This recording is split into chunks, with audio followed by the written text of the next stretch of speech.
Omnibus Law menakar ke dalam. Merawat lingkungan dengan minimalisasi deforestasi. Di awal tahun 2021 ini, negara kita tercinta dikepung oleh berbagai bencana, mulai dari gempa bumi, tanah longsor, erupsi gunung, dan salah satu yang menjadi atensi publik yaitu banjir yang terjadi di Kalimantan Selatan.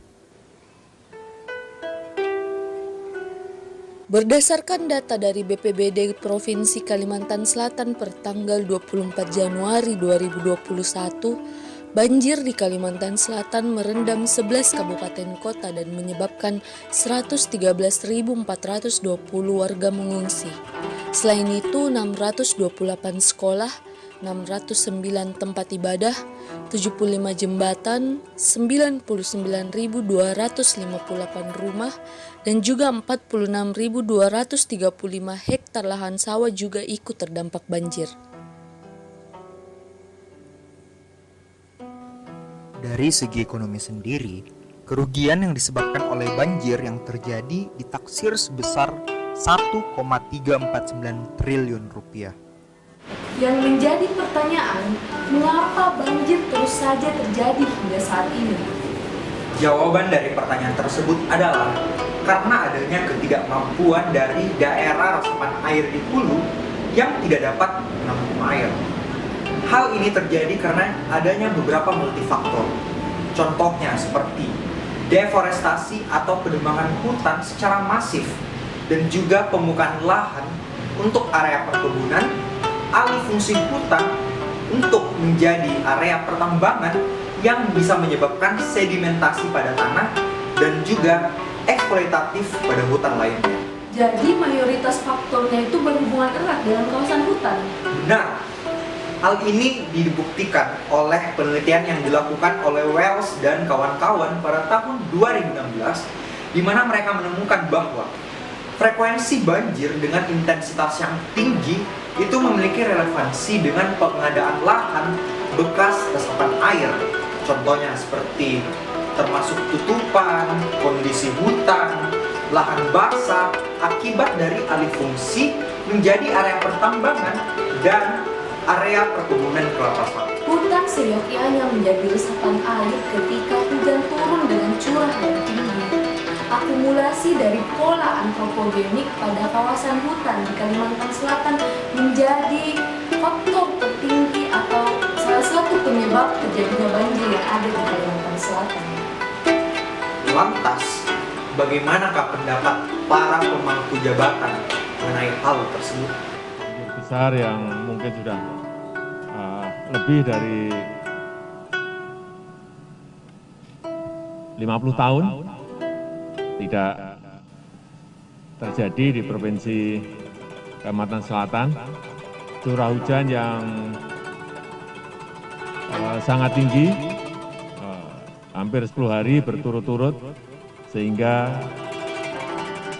daya tampung Sungai Barito Sungguh miris jika kita menyalahkan alam saat bencana banjir terjadi. Diskursus mengenai banjir yang terjadi di Kalimantan Selatan pada saat ini mengantarkan kita tentang bagaimana kondisi hutan di Kalimantan Selatan. Jika melihat dalam landscape yang lebih besar, kawasan hutan di Indonesia pada interval dari tahun 2000 hingga 2009 telah mengalami kehilangan daerah tutupannya sebesar 15,158 juta hektar dari total 103,309 juta hektar. Nah, selain itu, berdasarkan penelitian dari Nahib dan kawan-kawan pada tahun 2018, mereka menyatakan bahwa angka deforestasi di Kalimantan Selatan telah mencapai 1,417 juta hektar per 5 tahun, yang dimana menurut Forest Watch Indonesia, Kalimantan telah masuk atau telah diklasifikasikan ke dalam laju deforestasi yang tinggi. Nah, berdasarkan statement tersebut, mungkin muncul beberapa pertanyaan di benak teman-teman sekalian. Mengapa deforestasi yang masif terjadi di daerah Kalimantan?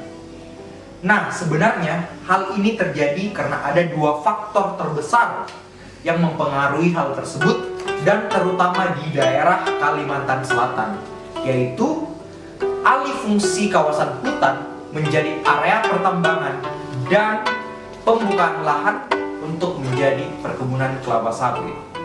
Koordinator Jaringan Advokasi Tambang, Merah Johansyah mengatakan bahwa terdapat kurang lebih 1,2 juta dari 3,7 juta hektar lahan di Kalimantan Selatan yang telah dikuasai oleh pertambangan batubara atau sebesar 33% dari luas Kalimantan Selatan.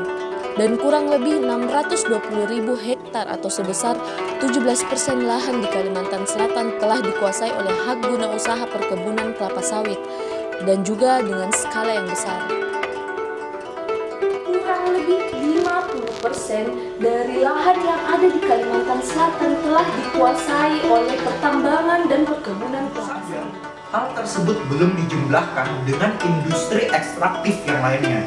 Contohnya saja, seperti izin usaha pemanfaatan hasil hutan kayu hutan alam atau hak pengusahaan hutan serta hutan tanaman industri yang berada di daerah Kalimantan Selatan. Nah, eksploitasi yang ada di hutan Kalimantan Selatan secara terus-menerus menyebabkan peluang banjir terjadi semakin besar.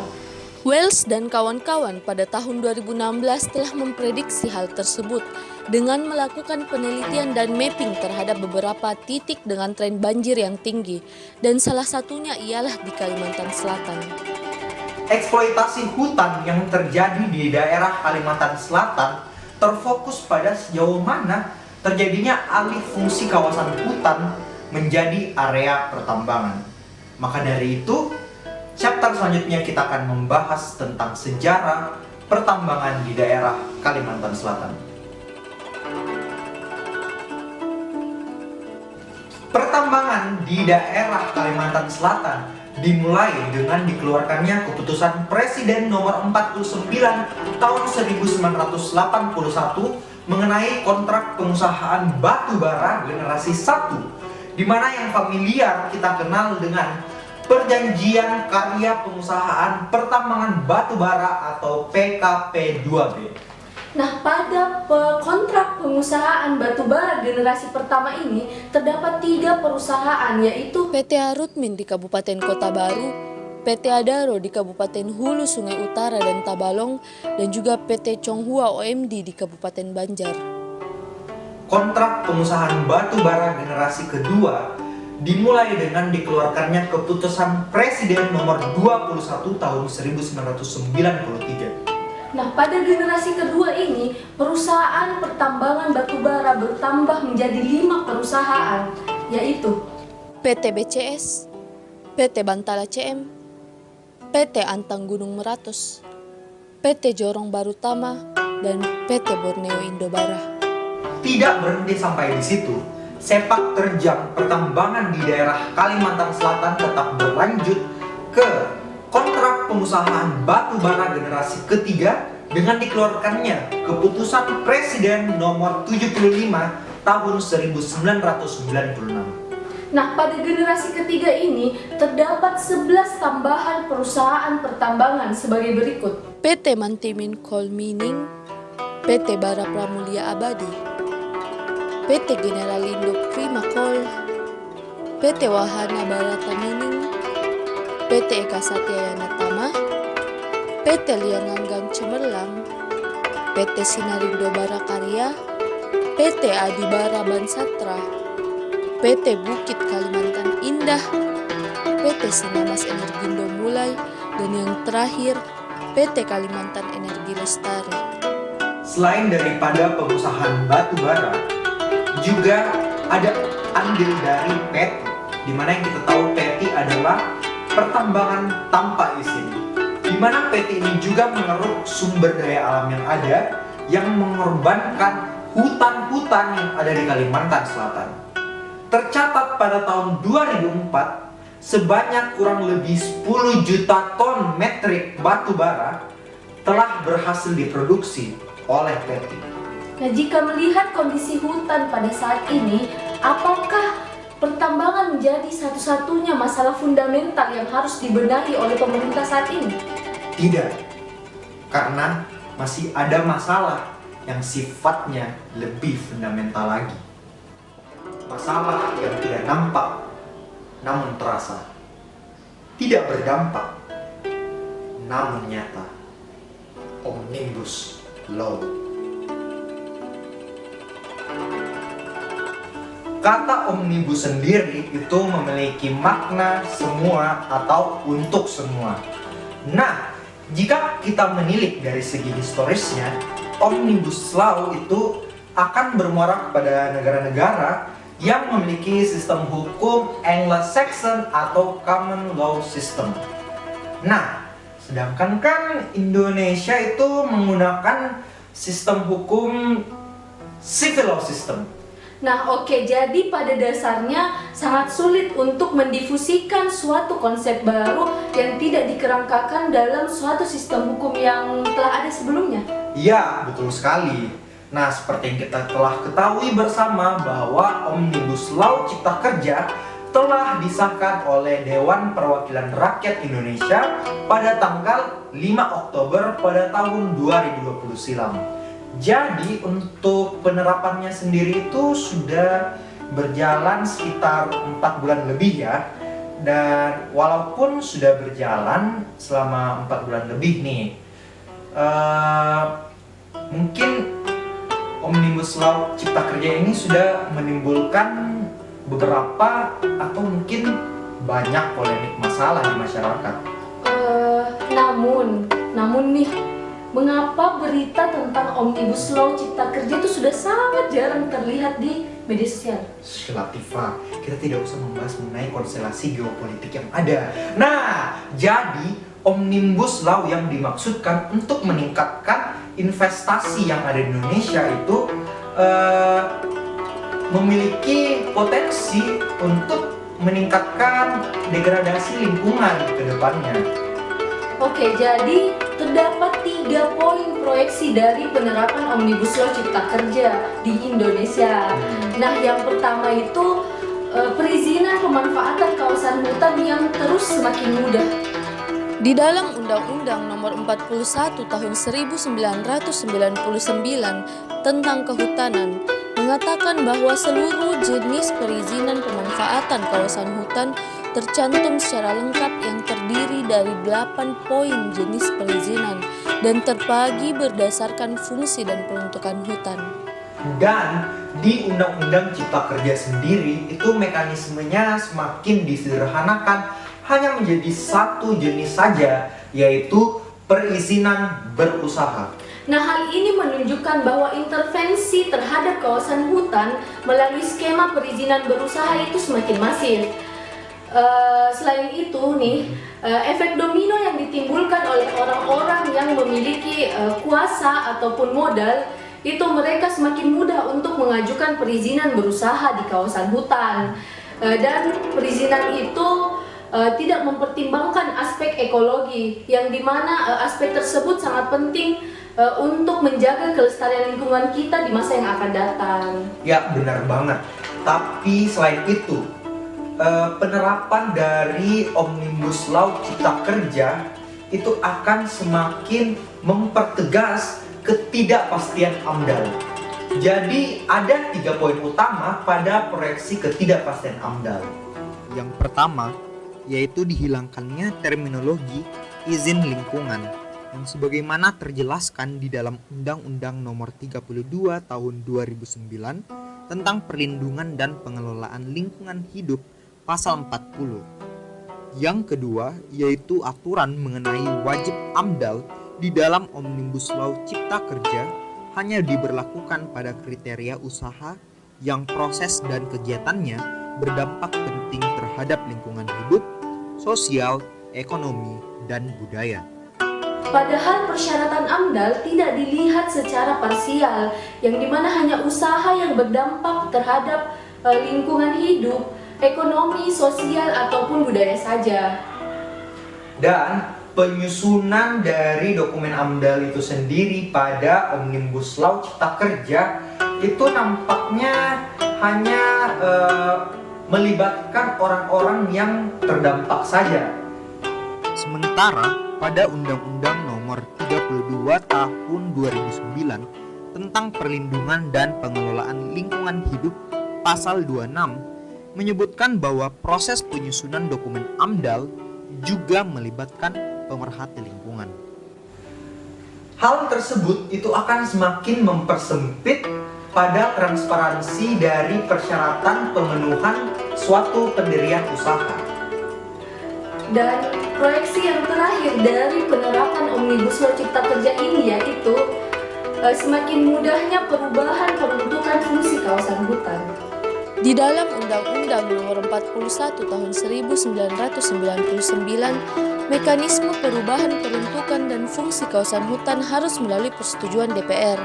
Namun, di dalam Omnibus Law Cipta Kerja terjelaskan bahwa pemerintah saja yang memutuskan perubahan peruntukan dan fungsi kawasan hutan tersebut dan tidak perlu sampai ke pintu DPR, kecuali pada kebijakan-kebijakan yang mendukung proyek strategis nasional. Sentralisasi pemerintah dalam pengambilan keputusan terhadap penentuan perubahan peruntukan fungsi kawasan hutan akan menyebabkan hilangnya fungsi pengawasan dari masyarakat dalam pelaksanaan pembangunan hutan melalui aspirasi Dewan Perwakilan Rakyat atau DPR. Nah, kondisi tersebut dikhawatirkan akan meningkatkan konversi kawasan hutan yang tidak berjalan sesuai dengan fungsinya dan yang dilakukan oleh para kaum elit yang ada di Indonesia. Ya, dan Omnibus Law yang ditujukan sebagai keran bagi investasi di Indonesia sepertinya mengambil suatu metode yang salah dengan melakukan penyederhanaan dalam proses perizinan berusaha.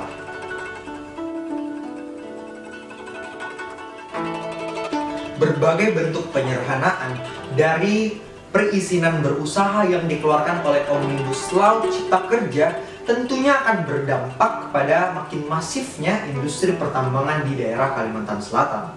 Nah, berbicara mengenai perizinan pertambangan, Merah Johansyah selaku koordinator jaringan advokasi pertambangan mengatakan bahwa terdapat 789 izin pertambangan batubara di Kalimantan Selatan dan diantaranya 553 izin usaha pertambangan yang telah dikeluarkan oleh pemerintah masih berstatus non-clean and clear dan sisanya sebanyak 236 izin usaha pertambangan telah berstatus clean and clear.